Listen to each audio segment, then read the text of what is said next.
खुश आमदीद। शुक्रिया। क्या बात है मॉम, आज तो मूड अच्छा लग रहा है आपका। अब जब सब कुछ बेहतर हो गया है तो मैं भी अच्छा फील कर रही हूँ। क्या बेड आ गए हैं अम्मी? हाँ, वो भी जल्दी आ जाएंगे। बस अब उनका वहाँ से मूव होना बाकी रह गया है, लेकिन नसरीन काफी देर से दिखाई नहीं दे रही और फातिमा भी नीचे नहीं आई है।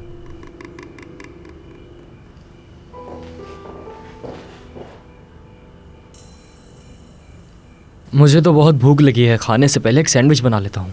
अरे बस थोड़ा सा सब्र कर लो मेरी जान, डिनर बस रेडी होने ही वाला है।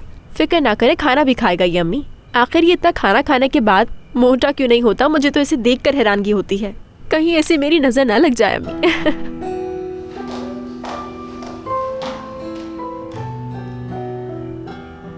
पता नहीं सिनान की सगी माँ किस नेचर की होगी।